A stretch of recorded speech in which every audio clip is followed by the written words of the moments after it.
નખત્રાણા પોલીસે ખાસ કરીને લોકોના દુઃખ દર્દ દૂર કરવાના બહાના હેઠળ વિશ્વાસઘાત અને છેતરપિંડી કરી અને લોકોને અંધશ્રદ્ધામાં ફસાવી તાંત્રિક વિધિ કરવાના નામે ₹7.5 લાખ ફરિયાદી પાસેથી મેળવ્યા હતા। તે અંગે પોલીસે આરોપીની ધરપકડ કરી તેમના કબજામાંથી ₹7.24 લાખ જેમાં રોકડ રકમ, મોબાઈલ વગેરે કબજે કર્યો હતો। હવે જોઈએ નખત્રાણા આમતક ન્યૂઝ બ્યુરોનો એક વિસ્તૃત અહેવાલ। તાંત્રિક વિધિના નામે છેતરપિંડી વિશ્વાસઘાત કરી મેળવેલા રોકડા ₹7.20 લાખ મુદ્દામાલ સાથે 2 શખ્સોને નખત્રાણા પોલીસે પકડી પાડી ધોરણસરની કાર્યવાહી હાથ ધરી હતી। સમગ્ર ઘટનાની મળતી વિગત અનુસાર છેલ્લા 7 વર્ષથી પોતાની સાથે 2 ઇસમો કે જેઓ ફકીર બાપુ હોવાનું જણાવી છેતરપિંડીને વિશ્વાસઘાત કરી વિશ્વાસમાં લઈ નડતર દૂર કરવાની તાંત્રિક વિધિ તેમજ તેમની પાસે રહેલા રૂપિયા ડબલ કરવાની લાલચ આપી આજ દિવસ સુધી ₹7.5 લાખ લઈ લીધા હતા। હજુ પણ તાંત્રિક વિધિ કરવાનું કોઈને વધારે રૂપિયાની માગણી કરતા હોય પરંતુ ફરિયાદી પાસે રૂપિયા ન હોય અને ફરિયાદી માનસિક રીતે હતાશ થઈ ગયો હોય તેવી હકીકત જણાવતા નખત્રાણા પોલીસે તેની સાથે બનેલી માહિતી મેળવી બનાવની અને તાત્કાલિક અસરથી ગુનો દાખલ કર્યો હતો અને આખરે બંને આરોપીને પકડી પાડી નખત્રાણા પોલીસે તેમની પાસેથી ₹7,20,000 રોકડા કબજે કર્યા છે। એક ફોન અને અન્ય 2 સાદા મોબાઈલ એમ કુલ મળીને ₹7.24 લાખનો મુદ્દામાલ કબજે કરવામાં આવ્યો છે। ખાસ કરીને આરોપીની મોડેસ ઓપરેન્સી એવી હતી કે દુઃખ દર્દ દૂર હોય તેવા વ્યક્તિ સાથે છેતરપિંડી કરી અને સોના ચાંદી મેળવતા હતા અને રૂપિયા ડબલ કરી આપવાનું પણ લાલચ આપતા હતા। સમગ્ર કામગીરીમાં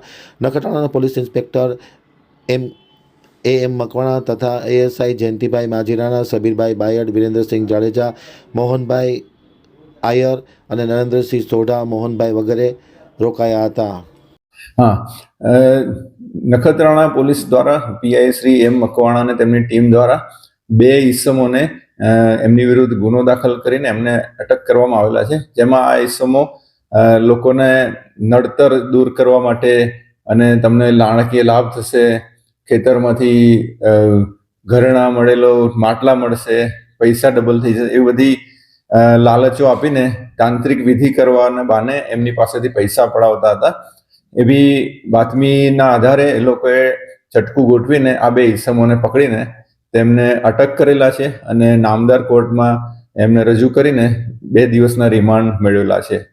શું આગામી દિવસોમાં શું કાર્યવાહી કરવામાં આવશે? કેટલા લોકોને આમને છેતર્યા છે? શું દિવસોમાં અને પોલીસે કેટલો મુદ્દામાલ રિકવર કર્યો છે? જી, પ્રાથમિક જે માહિતી મળી એમાં એવું છે કે જે 2 આરોપી પકડાયા છે એમાં બીજા નંબરનો જે આરોપી છે લતીફ ફકીર, એણે 2017માં એક વિસલપર ગામના એક ભાઈ નરોત્તમ પટેલ સાથે સંપર્કમાં આવેલો। એમની આંબાની વાડીમાં કામ કરતો હતો અને એ નરોત્તમભાઈના ઘરમાં 2014 અને 16માં ઉપરાછાપરી 2 મરણના બનાવ બન્યા। એટલે એ ભાઈ શોકમાં રહેતા હતા અને નિરાશ હતા।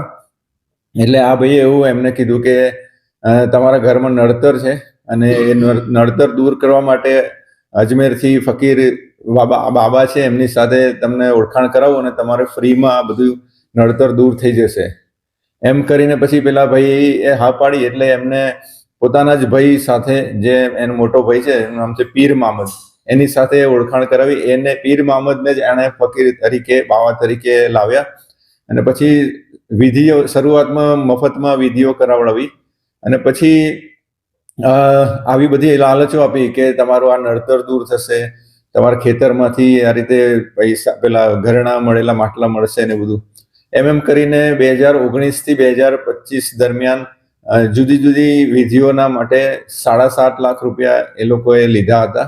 એમાંથી નખત્રાણા પોલીસે ₹7,20,000 રિકવર કરેલા છે।